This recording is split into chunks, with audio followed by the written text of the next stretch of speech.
花开锦绣首播口碑炸了，4集看懂这部剧为什么越看越不简单？如果你以为《花开锦绣》只是一部靠宅斗、权谋和感情线吸引观众的古装剧，那么看完前4集之后，你可能会彻底改变这个想法。8月9日，《花开锦绣》正式登陆腾讯视频，首播直接放出4集。丁禹兮、邓恩熙携手实力派演员登场。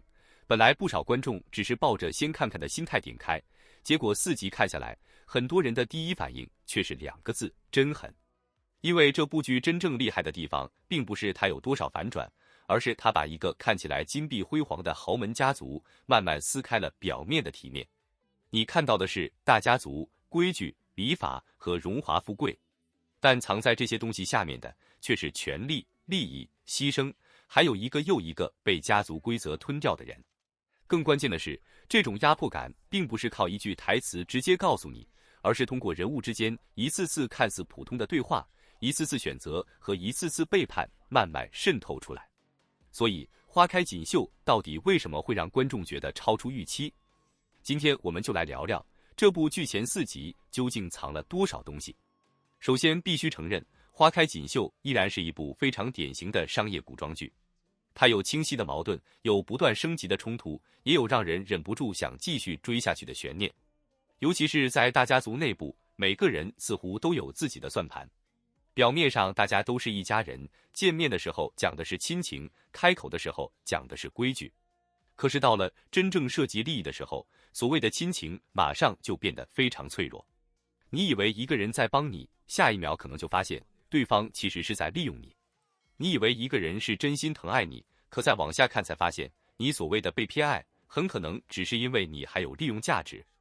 这种感觉也是花开锦绣最让人不舒服，却又最吸引人的地方。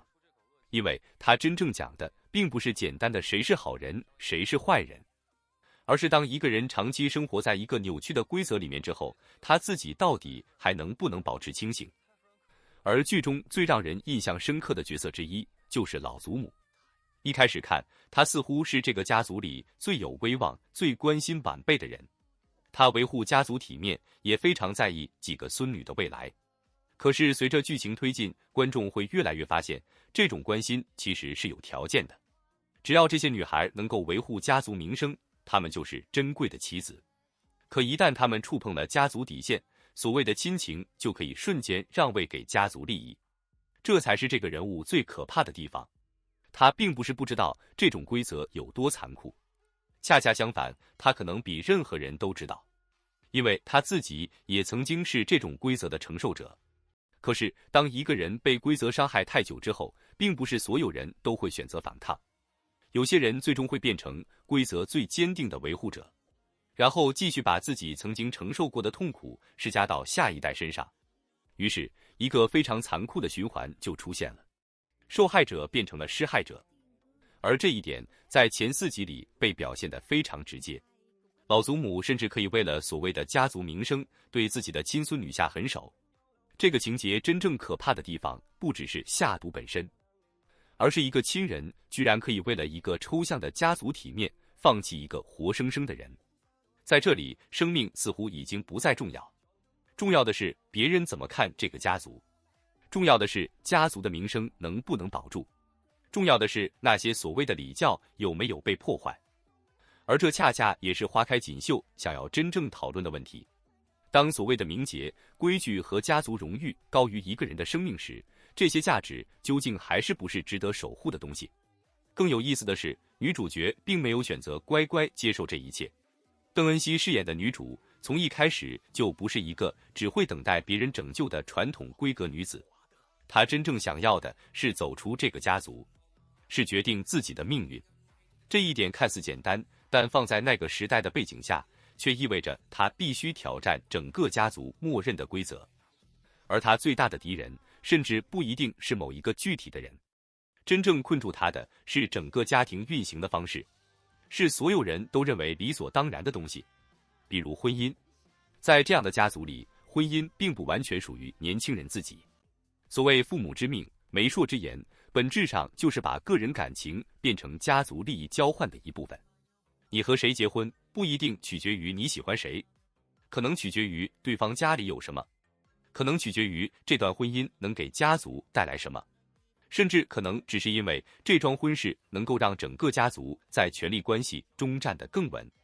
所以，当婚姻变成交易之后，爱情自然也会变得非常奢侈。而花开锦绣更加讽刺的一点是，连一家人之间都开始互相算计。母亲可以算计儿子，儿子也可以反过来利用母亲。兄弟姐妹之间可以为了利益彼此防备，夫妻之间也未必真的能够坦诚。当一个家庭走到这种程度的时候，它还算不算真正意义上的家？这也是这部剧让人联想到《红楼梦》的原因之一。当然，两部作品并不是完全相同，但他们都在做一件很相似的事情，那就是把一个看起来极其繁华的大家族放在观众面前，然后一点一点展示它内部的裂痕。外面越漂亮，里面的腐朽就越刺眼。那些华丽的宅院、精致的服饰、繁复的礼仪，看起来都是身份和荣耀的象征。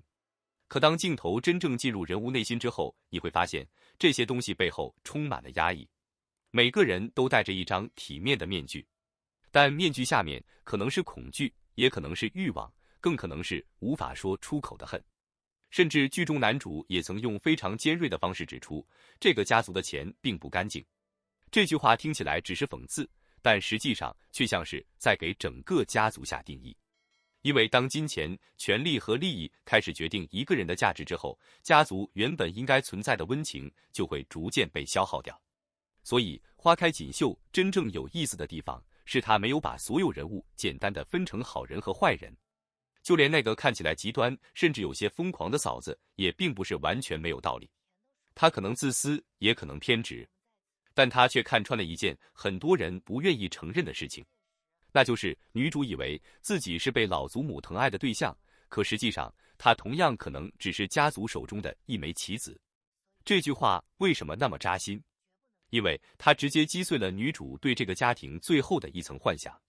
一个人最痛苦的时候，并不是发现自己没有被爱，而是发现自己一直以为的爱，从头到尾都带着条件。而这也让女主真正的成长有了意义。她想离开，并不是因为她突然讨厌所有人，而是因为她开始意识到，如果自己继续留在这个系统里，那么她迟早会变成系统的一部分。她今天被别人安排，明天就可能学会安排别人。她今天是被牺牲的人，未来也可能成为那个决定谁应该被牺牲的人。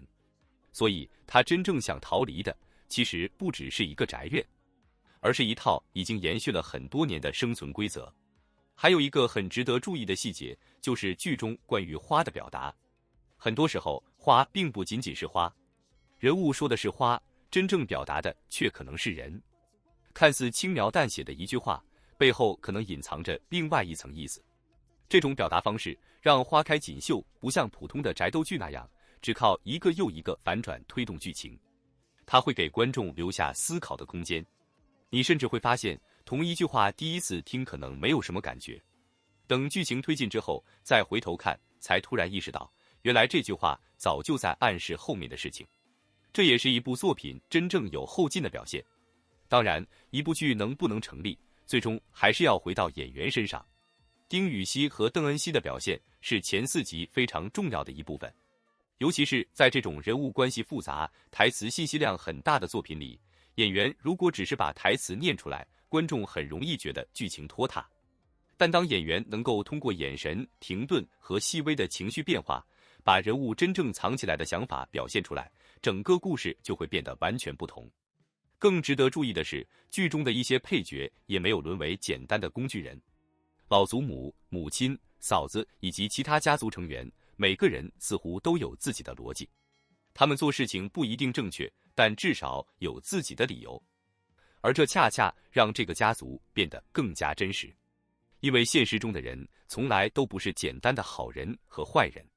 很多时候，一个人做错事是因为害怕，另一个人伤害别人是因为利益。还有一些人明明知道规则有问题，却依然选择服从，因为他们没有勇气成为第一个反抗的人。于是，整个家族就像一张巨大的网，每个人都困在里面。有人挣扎，有人妥协，有人利用规则，还有人最终成为规则本身。而女主真正